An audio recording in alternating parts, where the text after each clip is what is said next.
Pessoal, então, continuação da aula passada, que a gente estava falando das leis, nós temos outras fontes das regras que precisam ser obedecidas em um departamento pessoal, que não são leis, mas derivam das leis, tá? E agora, então, a gente vai falar desses atos do Poder Executivo.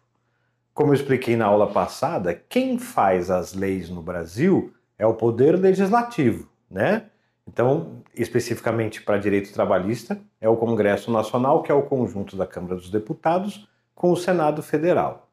Aqui a gente vai falar de atos do Poder Executivo. Quem é o Poder Executivo? Poder Executivo é toda a máquina que funciona junto com o Presidente da República.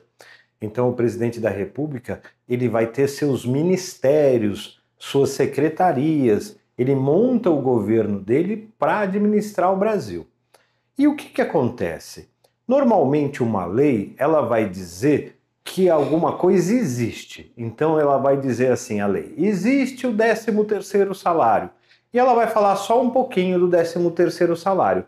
Mas a lei não vai dizer tudo o que precisa ser dito para que a gente possa, de fato, trabalhar com o assunto 13º salário. O que significa o que eu estou dizendo? A lei ela é um pouco genérica. Ela vai falar genericamente sobre o 13º salário, mas não vai falar em detalhe como é que funciona.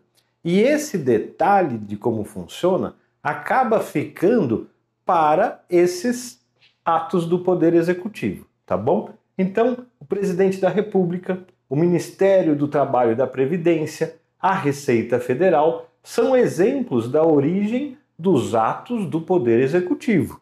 Tá? Então, pode sair do Presidente da República, pode sair do Ministério do Trabalho e Previdência, ou sair da Receita Federal um decreto, uma portaria, uma instrução normativa, que não são leis, mas devem ser obedecidos como lei fossem.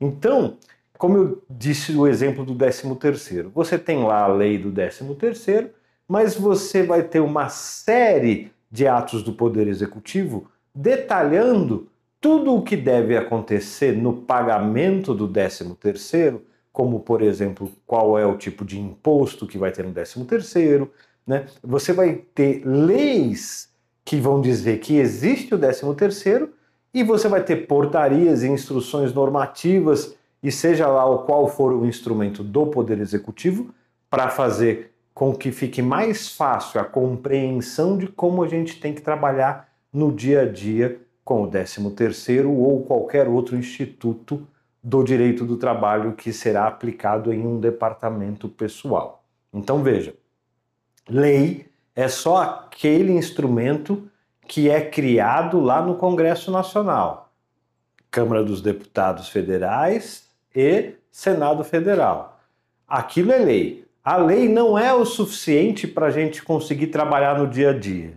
Então vem o Poder Executivo, que pode ser o Presidente da República, seus ministérios, a Receita Federal, e vai fazer regras que não são leis, mas que vão detalhar o nosso dia a dia e também são obrigatórias, tá bom?